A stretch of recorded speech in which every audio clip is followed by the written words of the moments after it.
ரொம்ப பெரிய ஆர்டிஸ்ட். அவர் கேரளேருந்து இறங்கி வராரு. ஆடியன்ஸ் எல்லாம் ரொம்ப தூரத்தில் இருக்காங்க. அவர் பக்கத்தில் யார்கிட்ட ஒருத்தர்கிட்ட சொல்கிறாரு, இப்போ பாரு அப்படின்னு சொல்லிட்டு பக்கத்தில் போயிட்டு கை காமிக்கிறாப்புல அந்த நடுவில் அந்த இது மாதிரி வேலி மாதிரி போட்டிருக்காங்க. ஆடியன்ஸ் யாரும் வரக்கூட கை காமிச்சிட்டு இப்படி வந்துட்டாரு. அந்த வேலியை பிச்சுக்கிட்டு எல்லாம் ஓடி வராங்க. எல்லாருமே இவரை பிடிச்சிக்கிட்டு ஓடுறோம். நாங்கள் கேரவன் எட்டுமே விட்டோம். எல்லாம் கேரவன் நாடு வந்துட்டாங்க. கேரவன் நாடு வந்துட்டு ஃபோட்டோ கேட்குறாங்க.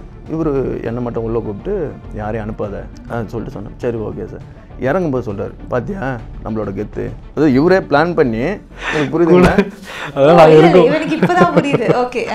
சும்மா இருந்த ஆடியன்ஸை உசுப்பேத்தி விட்டு இவர் கேரவனில் ஏறிட்டார். இறங்கும்போது சொல்கிறார் பொறுமையாக அந்த பக்கத்தில் இருந்த ஃப்ரெண்டு கிட்ட.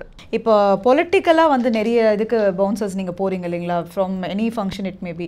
அப்படி இருக்கும்பொழுது அந்த டைமில் வந்து போலீஸாக இருக்கட்டும், போலீஸை தாண்டி பவுன்சர்ஸோட ப்ரொடெக்ஷனும் ஜாஸ்தி போகுது. அப்படின்ற இடத்துல வந்து போலீஸோட நிறைய கிளாஷஸ்லாம் உண்டாகும்ல? நிறைய நடக்கும் மேடம். நிறைய பிரச்சனை நடக்கும். நாங்கள் வந்தாலே ஒரு 2 ஸ்டெப்பு அவங்க தள்ளி இருப்பாங்க, நாங்களும் ஒரு 2 ஸ்டெப்பு தள்ளி இருப்போம். 2 பேருமே ஒன்றா இருக்க மாட்டோம். பக்கத்தில் இருந்தாலே கிளாஷ் ஆகிடும். ஏன்னா நாங்கள் க்ரௌடை தள்ளுவோம், அவங்களும் வந்து பக்கத்தில் நிற்பாங்க. நான் அவங்க மேலே கை வைக்க, அவங்களும் எங்கள் மேலே கை வைக்கன்ட்டு ஒரு இதுவாகிடும். பொதுவாக சொல்லுவோம், நீங்கள் உடம்பு வச்சுருந்தா தான் நீங்கள் பெரிய ஆளா அப்படின்லாம் பொதுவாக சொல்கிறேன். உடம்பு வச்சு தான் நீங்கள் பெரிய ஆளா அப்படின்ட்டு சொல்லுவாங்க. அது கெஸ் பண்ணி சொல்ல முடியல. ஓகேவா?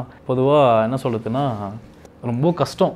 உடம்புலாம் வச்சு ஒரு பெரிய இது. இப்போ அவங்கள எதுவுமே நாங்கள் பண்ண முடியாது, ஆனால் எங்களை அவங்க பண்ணலாம். எங்களை தனியாக தூக்கின்னு வச்சு ஆனால் வேறு மாதிரி எவ்வளோ கூட பண்ணுவாங்க. அந்த மாதிரிலாம் நடந்து இல்லை.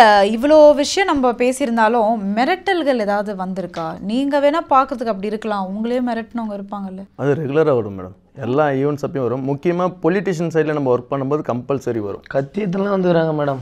ரொம்ப பெரிய ஆர்டிஸ்ட். அவர் கேரளேருந்து இறங்கி வராரு. ஆடியன்ஸ் எல்லாம் ரொம்ப தூரத்தில் இருக்காங்க. அவர் பக்கத்தில் யார்கிட்ட ஒருத்தர்கிட்ட சொல்கிறாரு, இப்போ பாரு அப்படின்னு சொல்லிட்டு பக்கத்தில் போயிட்டு கை காமிக்கிறாப்புல அந்த நடுவில் அந்த இது மாதிரி வேலி மாதிரி போட்டிருக்காங்க. ஆடியன்ஸ் யாரும் வரக்கூட கை காமிச்சிட்டு இப்படி வந்துட்டாரு.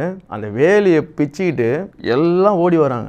எல்லாருமே இவரை பிடிச்சிக்கிட்டு ஓடுறோம். நாங்கள் கேரவன் எட்டுமே விட்டோம். எல்லாம் கேரவன் நாடு வந்துட்டாங்க. கேரவன் நாடு வந்துட்டு ஃபோட்டோ கேட்குறாங்க. இவர் என்னை மட்டும் உள்ளே கூப்பிட்டு யாரையும் அனுப்பாத சொல்லிட்டு சொன்னேன். சரி ஓகே சார். இறங்கும்போது சொல்கிறார், பார்த்தியா நம்மளோட கெத்து. அது இவரே பிளான் பண்ணி எனக்கு புரியுதுங்களா? சும்மா இருந்த ஆடியன்ஸை உசுப்பேத்தி விட்டு இவர் கேரவனில் ஏறிட்டார். இறங்கும்போது சொல்கிறார் பொறுமையாக அந்த பக்கத்தில் இருந்த ஃப்ரெண்டு கிட்ட. இப்போ பொலிட்டிக்கலாக வந்து நிறைய இதுக்கு பவுன்சர்ஸ் நீங்கள் போகிறீங்க இல்லைங்களா, from any function it maybe. அப்படி இருக்கும்பொழுது அந்த டைமில் வந்து போலீஸாக இருக்கட்டும், போலீஸை தாண்டி பவுன்சர்ஸோட ப்ரொடெக்ஷனும் ஜாஸ்தி போகுது. அப்படின்ற இடத்துல வந்து போலீஸோட நிறைய கிளாஷஸ்லாம் உண்டாகும்ல? நிறைய நடக்கும் மேடம். நிறைய பிரச்சனை நடக்கும். நாங்கள் வந்தாலே ஒரு 2 ஸ்டெப்பு அவங்க தள்ளி இருப்பாங்க, நாங்களும் ஒரு 2 ஸ்டெப்பு தள்ளி இருப்போம்.